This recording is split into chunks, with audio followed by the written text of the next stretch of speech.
여러분 안녕하십니까, 황교안입니다. 오늘은 통일대박 열차 9번째 이야기입니다. 통일의 방안을 구체적으로 말씀드리자면 북한 주민들을 향한 우리들의 꾸준한 자유민주 세계 정보 제공 노력으로 통일을 이루게 될 수도 있습니다. 그리고 경우에 따라서는 국제적인 급변 사태로 갑자기 통일이 불어 닥치게 될 수도 있습니다.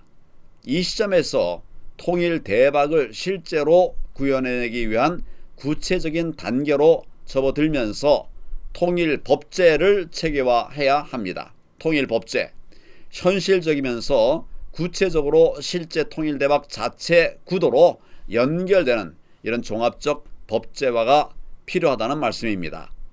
헌법은 물론이고 통일 대박 구현을 위한 한시적인 특별법 등으로 치밀한 법적 근거와 구도를 정립해 놓아야 할 때가 이르렀다고 저는 봅니다.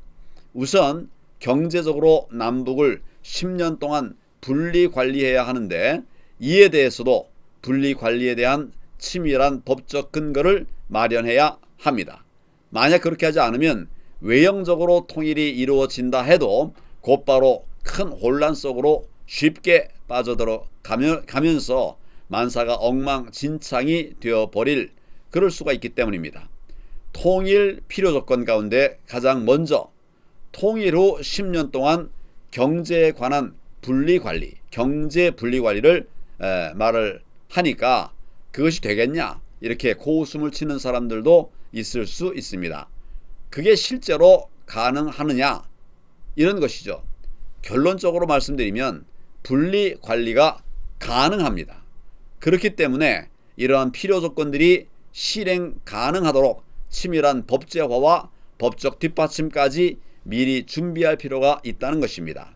둘째로 통일 대박을 구현해내는 핵심 중의 핵심인 바이코리아 정책, 바이코리아 정책만 해도 그렇습니다.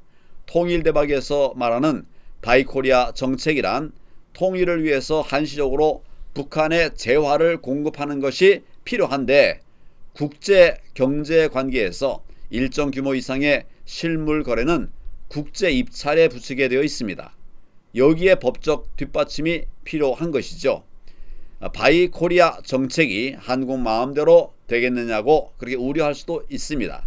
그러나 한국의 특수 사정을 사전 사후에 국제적으로 인식시키는 이런 작업과 함께 국내적으로 법제화도 구비해 나가는 그런 작업을 하면 됩니다. 셋째, 특히 어려움이 있거나 또 분쟁의 소지가 예견되는 분야에 관련해서는 사전에 필요한 법제화가 구체적으로 이루어져야만 합니다. 예를 들자면 북측 지역 경제 살리기를 위한 제2한국은행 설치를 생각해 볼 수 있습니다. 분리관리 10년 동안 별도의 금융정책 등 북측에 특화된 그런 정책들이 필요하게 될 것이기 때문입니다. 통일 대박으로 가는 기간 동안 모든 것을 남북을 섞어 한 군데로 묶어 놓으면 혼선 속에서 난맥상이 문제가 될 것이기 때문입니다. 정리하자면 통일 대박 실행의 첫 번째 실행 과제는 법제화입니다. 법이라고 해도 전혀 어렵지 않은 것이죠. 관심만 가지면 어렵지 않게 할 수 있는 흥미로운 과제, 그게 바로 법입니다. 국민 여러분, 통일 대박 이루어내야 하지 않겠습니까? 어려워도 이거 극복해 나가야 되지 않겠습니까? 어렵게라도 통과되면 통일은 대박입니다. 감사합니다.